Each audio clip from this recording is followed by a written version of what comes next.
आदि पुरुष को लेकर चल रहा विवाद तो आप सभी को पता ही होगा। इस मूवी में जिस तरह के डायलॉग्स हमारे आराध्यों के मुंह से बुलवाए गए वो कभी भी शोभनीय नहीं है। लेकिन अब जबकि इस मूवी के मेकर्स ने ये ऐलान किया था कि भैया हम डायलॉग्स बदल देंगे, तो सवाल ये खड़ा होता है कि इन्होंने आखिर डायलॉग्स को बदलकर किया क्या है। जी हाँ दोस्तों, अब मंगलवार के दिन से इस मूवी में डायलॉग्स को बदल दिया गया है। वहीं दूसरी तरफ बात चल रही है कलेक्शन को लेकर, क्योंकि अधिकतर जिस भी मूवी के साथ में किसी विवाद का नाम जुड़ जाता है उस मूवी का कलेक्शन अच्छा होता है। लेकिन क्या इस मूवी के साथ में जो विवाद जुड़ा है वो इसके कलेक्शन के लिए फायदेमंद साबित हुआ है? वहीं तीसरा पॉइंट निकल कर ये आया है अब सामने कि इन सारे विवादों के बीच में कृति सेनन की मां ने भी अपनी बात रखी है। उन्होंने अपनी बेटी का पक्ष लेते हुए अपनी बात को सबके सामने रखा है। नमस्कार दोस्तों, मैं हूं राहुल, स्वागत है आपका मेरे चैनल बॉलीवुड को। तो जैसा कि हम सभी जानते हैं कि बॉलीवुड की जो मूवी आई है आदि पुरुष, उसके लिए पहले बोला गया था कि भैया हमने रामायण बनाई है, बिल्कुल हुबहू कहानी से बिल्कुल छेड़छाड़ नहीं की जाएगी। ये सारे इंटरव्यूज आपको इंटरनेट पर मिल जाएंगे।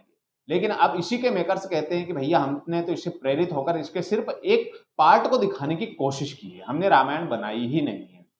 चलो ये तो उनकी बात हो गई, लेकिन जो इसमें जिस तरह के डायलॉग्स दिखाए गए थे उनको लेकर काफी आपत्ति जताई जा रही थी। नेपाल में तो इस मूवी को बैन भी कर दिया गया है। इस मूवी को क्या, भारतीय मूल की सारी मूवीज को नेपाल में बैन कर दिया गया है। वहीं अब इसके डायलॉग्स बदल दिए गए हैं, खास करके वो डायलॉग जब हनुमान जी लंका पहुंचते हैं माता सीता की खोज करते हुए और उनको पकड़कर उनकी पूंछ में आग लगाई जाती है, तो उस समय पर इंद्रजीत यानी कि मेघनाथ उनसे कहता है कि जली ना। तब हनुमान जी उसको जवाब देते हैं, कपड़ा तेरे बाप का, तेल तेरे बाप का, आग तेरे बाप की तो जलेगी भी तेरे बाप की। इस डायलॉग को लेकर काफी विवाद हुआ था। अब इस डायलॉग को बदल दिया गया है और बदला सिर्फ नाम मात्र का है। इसमें बाप की जगह पर कर दिया गया है लंका का। यानी कि अब डायलॉग हो गया है कि कपड़ा लंका का, तेल लंका का, आग लंका की तो जलेगी भी लंका ही। इस तरह से अब इस डायलॉग्स को नया रूप दे दिया गया है।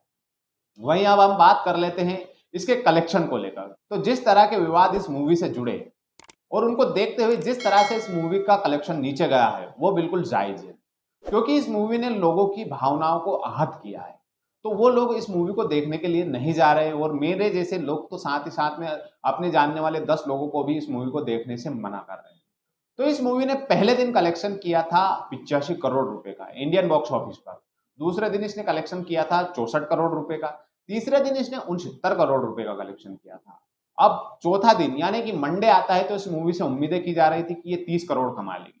शाम होते होते उम्मीदें लगाई जा रही थी कि शायद 20 करोड़ कमा लेगी। लेकिन इसका जो एक्यूरेट कलेक्शन निकल कर आया है वो है मात्र 16 करोड़ रुपए का। मंगलवार की बात करें तो मंगलवार के दिन इस मूवी से उम्मीद की जा रही थी कि भैया ये 12 से 15 करोड़ रुपए कमा लेगी। लेकिन ये मूवी मंगलवार के दिन भी 10 करोड़ रुपए पर रुक जाती है।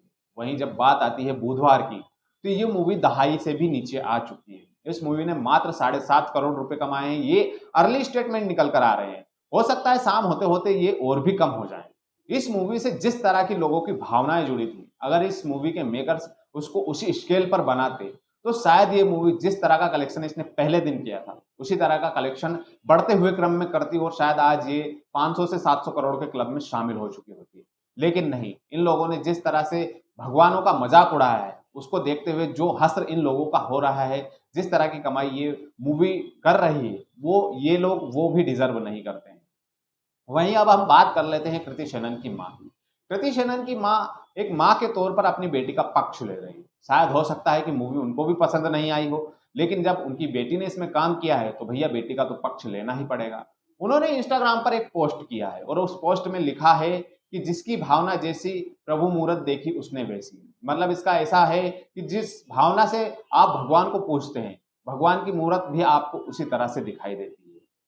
मतलब उनका कहना यह है कि आप गलतियों को नहीं भावनाओं को समझो। क्या भावनाओं को समझे, यहाँ पर भावनाएं बच्ची ही कहाँ है जो भावनाओं को समझा जाए। खैर, लोग अब इस बात को लेकर दो धड़ों में बंट चुके हैं। कई सारे लोग हैं जो उनकी इस बात से सहमत भी नजर आ रहे हैं, तो वहीं पर अधिकतर लोग हैं जो उनकी इस बात को लेकर उनको ट्रोल कर रहे हैं। आपकी क्या है राय? क्या हमें आदि पुरुष के मेकर्स की भावनाओं को समझना चाहिए? क्या उन्होंने जो हमारी भावनाओं के साथ में खिलवाड़ किया है क्या वो उन लोगों को समझ में नहीं आ रहा है?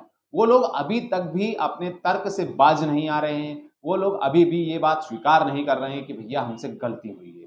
वो लोग गलतियों पर गलतियां दोहराते जा रहे हैं। मनोज मुंतशिर जी का कहना है कि भैया हनुमान जी तो भगवान थे ही नहीं, उन्हें तो हम लोगों ने बना दिया है, वो तो भक्त थे।